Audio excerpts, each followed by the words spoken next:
Dan Morris, you're watching Bosun Dan Bushcraft, and today you are once more joining me down the marvellous rabbit hole that is the plant pot heater. I promise that this will be the last plant pot related video.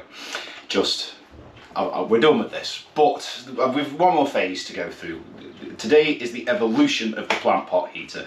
Now I am still seeing, none of my videos, the negative comments have dried up. I think we've put that to bed, but I keep seeing all over Facebook and other media pages, bushcrafty groups, people post the plant pot heater and everybody is there willing to be an Einstein and slate it and blah blah blah blah, giving it all this nonsense. They still haven't given up on that because they still don't fully understand. I get totally why they feel the way they do about it. But arguing a point and having a good point doesn't mean it's a right point. And, you know, shouting loud doesn't make you correct. So, on that note, I was wondering then, how far realistically can we push this as an idea? Now I'm not saying for one moment that I have pushed it as far as it can go. What I'm saying is I've pushed it as far as I'm willing to take it, and this is definitely a little step further. Let's have a look. Right, something to rest me old bones on. Take a look at this pile of wonderment. That's it. Cross my legs like I'm back in my school assembly days. Right, let's just move all this whatnot out of the way. So, I do believe I have forced a little bit of evolution upon this as a design. I have refined it. I have. What I've done, basically, is I have copied the principle of a paraffin heater. Anybody who watches this channel knows I'm rather well averse to paraffin heaters and appliances. So I've copied their logic basically. I've made a few adaptations to this as a design. First and foremost, what I've done is I have raised the height of the actual first pot itself to allow more airflow to get underneath so that the candles don't keep going out. I can't give you a specific measurement to this because that will all be determined by the size of your pot, size of your candles. Some experimentation is going to be required for you to work out your own magic ratio. My magic ratio seems to be 3 2p coins and 2 M8 bolts. For whatever reason, I can tell you what the reason is for me. That's just what I had lying around, and I kept lifting it and lifting it and lifting it up until the candles functioned better and didn't keep extinguishing themselves. Next thing I've done is put a centre hole through the base plate. Every paraffin heater I've come across has a centre air hole that sucks the cold air off the floor and brings it upwards, not just to turn the room but also to aid the combustion. Colder air holds more oxygen and burns better, basically. That's why turbos have intercoolers. We've been talking about this for a while. The reason they cool the air is basically it becomes more combustible. That's what this is doing. It's taking advantage of cold air. So to make that work, I'm going to raise it off the floor on 4 little feet. In this case, I'm just using some bottle tops, some caps or something. I suppose you could use upside down tea lights, really.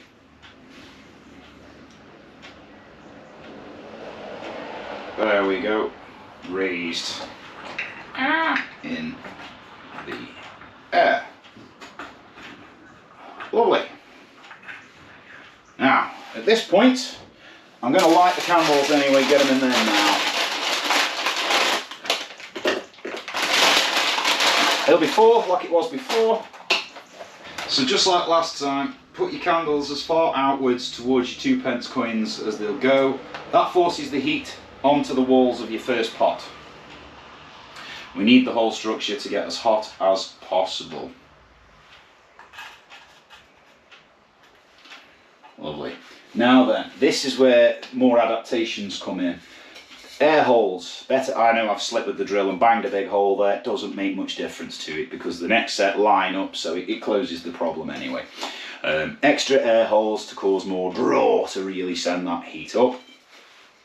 That one goes on top. Just as before, it is quite important that there's a little mark on it, there it is. I put a little pen line so I know how to line it up with the next pot.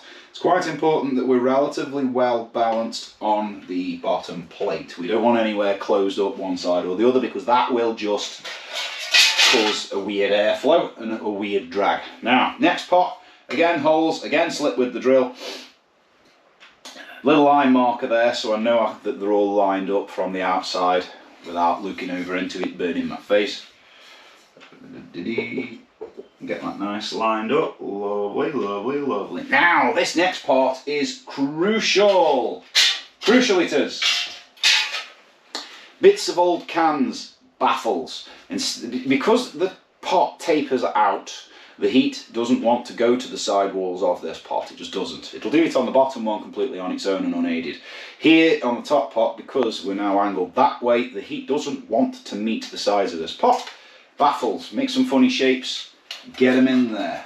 Try and get them to sit as level as you can so you're not favouring one side over the other.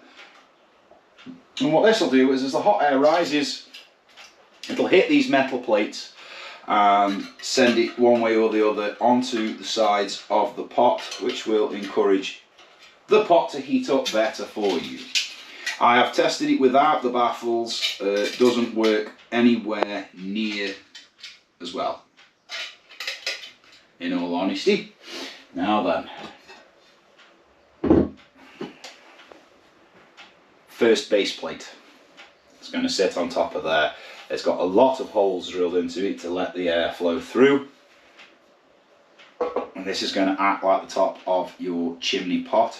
Now, there's not much heat coming out of there right now. It's okay, I'm not expecting there to be. What happens is, the hotter these pots get, the faster this effect happens and the more hot air comes through. And naturally, as the heat increases, so does the vacuum, so does the draw, so does the volume of air. Next phase, the top plate. Slightly different hole configuration. I'm not saying that the exact configuration of holes matters massively. I don't know. This is my first attempt. It's not like I've made 67 of these and this is the one that worked better. It's simply an attempt, and I think it works better with the holes. La-di-da. And this little chappy goes on top of that. And this is all going to sit there now and get super duper toasty warm. I know a lot of people are going to be wondering, how on earth do you drill holes in a plant pot? The answer to that is exceptionally carefully. Masonry drill bits, good quality masonry drill bits. Don't use the hammer function on your drill, just let it work its way through like you would steel or wood or anything else. Do not use the hammer drill, that will just smash the thing to pieces. It takes a bit of time and a bit of effort. I went through it with a much smaller bit and slowly increased the size of the holes. It works a lot better as well to drill them if the pots are wet. It is far easier to drill ceramics, glass and things like that underwater. If you can, if you've got a bowl big enough to put these in so there's just an inch of water in there so that you're doing it underwater, far less likely to crack it or shatter it. Yeah. Basically, the water itself absorbs a lot of the vibration, and vibration's not very good if you're trying to get a hole through glass. It does tend to shake it to bits. So work your way through it if you so want to do this. I'm not going to make out that that's the easy bit, getting the holes in there. It's rather time consuming. But that is my structure. As you can see, as much as the design itself I have taken from paraffin heaters and stoves, in reality what I've done here is made a chimney pot. That is pretty much what it is. Pack all the experimental waste up, ready for the bin. Now, obviously, as something just fell, don't know what that was, as this is in the interests of science and is in fact an experiment, see how cold it is. It was a lot warmer in here earlier, but what I've done is left the door open to acclimatise the building to outside temperature, and it is a cold day. So, in the interests of science, what we're going to do is the same thing as we did with the other one. We're going to see if it can increase the temperature of this shed. And already there is heat now starting to creep out of the top as the pots are heating up. You still put your hand on it now. I know for a fact, because I've tested this in the garage, I know for a fact if once it's been running for a little while, you won't be able to hold your hand on the top of it. It would burn you. Anywhoots, let's find out what the temperature is. Right, so the thermometer from outside is showing 10 degrees. It's showing 1 degree. If I leave it there a bit longer, it'll probably drop to 0. It's getting very cold out there. Right, so the thermometer in the shed is saying, where are we? Yep, about the same temperature as outside, hovering around the 1 degree mark. Pretty chilly.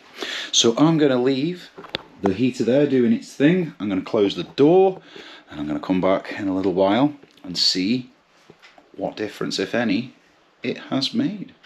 Right then guys, as per the original test scenario, situation, whatever, as per the original test, it has been only 1 hour.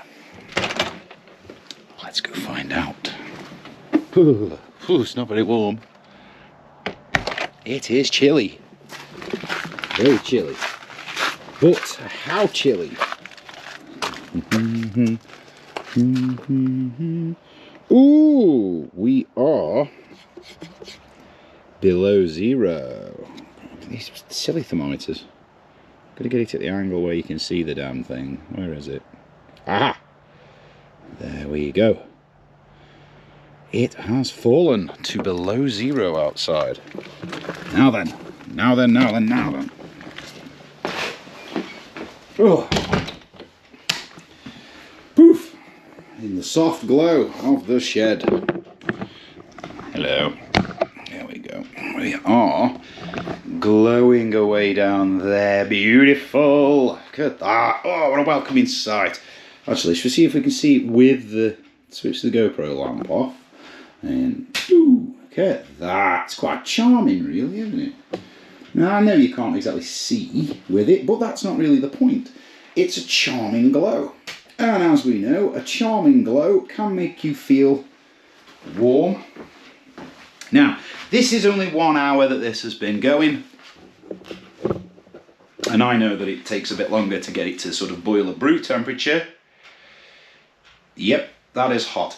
You would not want to be holding your hand on there for a very long time. What I know, because I've played with this quite a lot, that if I'd left it in here for, say, these are 8-hour tea lights as well. If I'd have left it in there a little bit longer, it would be too hot to touch. I don't want to do that really. I just want to get this video done. I want to get this point proven and put to bed. So, squeaky camera stand. I could WD-40, but if I do that, it'll just plummet, won't it? Right, the exciting part. What are we in here? I'll just have to stop and read. The screen's gone off, and I need the screen to see whether it's showing you the blue bit or not. So I'm just going to start it. Right, now that we've got the screen.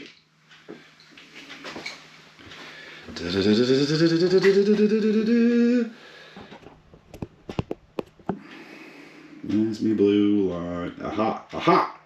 You see that?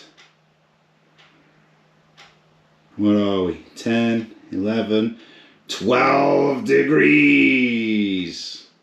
Ah! Ha ha ha ha!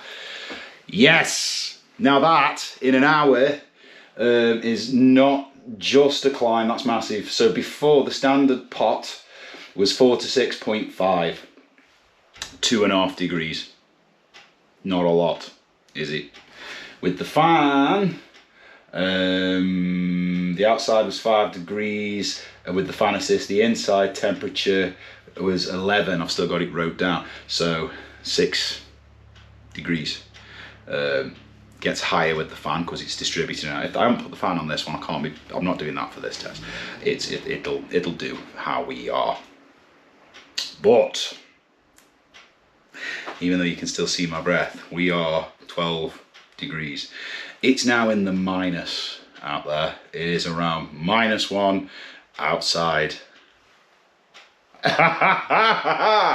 The evolved plant pot heater has raised the temperature of this shed by 13 degrees, no less. And I'll tell you now, I have absolutely no doubt at all that if I leave this longer and longer, it's gonna get warmer and warmer, because that's how heaters work. We have made it more efficient, and if I put the fan on it, it will make it more efficient too. I'm not going to do that. I'm done with this. I am absolutely done with these plant pots. I just wanted to prove a point. We have evolved it more. And I know from the experiments we did with the last one, so I'm just touching it, feeling that heat again. I know from the experiments we did with the last one, that thing will run the fan and that will spread the heat around even more. And yes, now I get it. A lot of people are going to say, yeah, but don't come on, Dan, 13 degrees. It's not exactly toasty room temperature, is it? No. It isn't. But if the ambient temperature, and as we saw at the start of the video, I acclimatise this place to outside ambient temperature to make it fair. Yes, the building's insulated. There's no other source of heat in here, nothing other than that. There is no reason why the temperature in here, once acclimatised to outside, should climb on its own. No reason whatsoever. There's no heat except for those plant pots. So 13 degrees is massive. If you've got no other source of heat, then the difference between -1 and +13 is literally life and death. So just to reiterate on the point of the other videos, I'm not saying this is a permanent heat solution. No, it's an emergency heat solution, and you can make it more efficient. So if you imagine you're trying to heat a room and you've took the time, you've made 2 of those, reasonably, I am not going to say double, but you know, it's going to be warmer than that. The chances that you could hold a space this size with 2 of those 20 degrees, I'm not going to test this. I'm not going to test this, because the chances are I could probably get it warmer. It might even do it with this. And I am not going to embellish this too much, because the real truth is, the colder it is outside and the colder we start, then yes, this thing's getting an easier job. It's going to be easier for this to raise it from 0 to whatever than it's going to be to raise it from, say, 15 degrees to 20. It's just the way that heat works. Yeah, you tend to need a bit more to keep it going high until the fabric of the building warms, and then it becomes easier. And I have absolutely no doubt in my mind that if I leave this for another hour or 2 hours, that temperature is going to continue to Johnny Rocket upwards, because why wouldn't it? It stands to good reason. The pots in an hour are not quite at full temperature. This is why I use 8-hour tea lights in this design. If you use 4-hour tea lights every 4 hours, damn thing wants new candles. It's a pain in the bottom. At least with 8 hours, because it's going to take it about 1.5 to 2 hours for the actual apparatus to get to full temperature. So there we have it. Success. We have evolved the plant pot heater. I nearly said teapot heater. We've evolved the plant pot heater into its next phase of operations. It has made a noticeable improvement as well. Fantastic. And again, just proves the fact that it does work. It does make a difference. You can feel walking in. If your choices were be in this shed or be outside, I guarantee you ain't one. Sorry about that, the camera had a weird little thing happen, decided to just break film for whatever reason. Technology. Anyway, as I was saying, guarantee you if your choices were be in here or be outside, you would choose in here. It's nicer. It's a lot nicer. It's a lot warmer. Yeah. You ain't gonna make anyone sweat, but it's warmer. Anyway, we're done. We are done with plant pots. That is it. It's the end of this nonsense now. We're finished with the damn plant pots. We're moving on, we're moving forward. We're hopping off to more bushcrafty stuff. But that's done with that. So, as always, guys, get yourselves out there. Get bushcrafting. Get having fun. Find wacky heat solutions. Do a little dance. All of that sort of stuff. Be safe. Find some crazy stuff to do with candles. Let me know if you got any ideas. Subscribe, because why not? And Anything else I need to say? Not really, other than goodbye. So until the next one, and I will see you on the next one. Until then, Alice Bosun out.